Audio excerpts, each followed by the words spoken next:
France, Germany ও check Republic সহ ইউরোপের বিভিন্ন দেশে মাখনের দাম উল্লেখযোগ্য হারে বৃদ্ধি পেয়েছে। গত এক বছরে পুরো ইউরোপীয় ইউনিয়নে মাখনের দাম গড়ে 19% বেড়েছে। তবে এই সংকট সবচেয়ে বেশি উত্তর ইউরোপে, যেখানে মাখন দৈনন্দিন খাবারের একটি গুরুত্বপূর্ণ উপাদান। বিশ্বব্যাপী দুধের উৎপাদন কমে যাওয়াকে মাখনের দামের এই অস্বাভাবিক বৃদ্ধির প্রধান কারণ হিসেবে চিহ্নিত করা হয়েছে।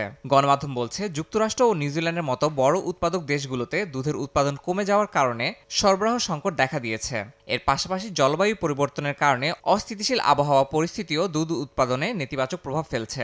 এছাড়া করোনা মহামারীর পর থেকে শুরু হওয়া দ্রব্যমূল্যের ঊর্ধ্বগতি, আবার চলমান রাশিয়া ইউক্রেন যুদ্ধের কারণে পরিস্থিতি আরও কঠিন হয়ে দাঁড়িয়েছে।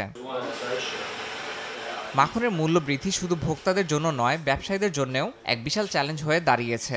মাখনের দাম বাড়ার সঙ্গে সঙ্গে বেকারি ব্যবসায়ীরা ক্রমাগত বাড়তি খরচ সামাল দিতে বাধ্য হচ্ছেন।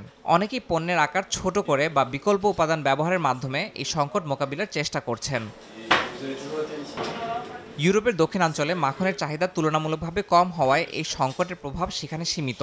ইতালিতে মাখনের দাম 44% বাড়লেও স্থানীয়রা অলিভ অয়েল বা জলপাইয়ের তেল ব্যবহার করায় পরিস্থিতি ততটা গুরুতর হয়নি। তবে উত্তর ইউরোপের মাখন নির্ভর দেশগুলোতে প্রতিদিনের খাদ্যাভ্যাসে মাখনের অপরিহার্যতা সংকটকে আরও জটিল করে তুলছে।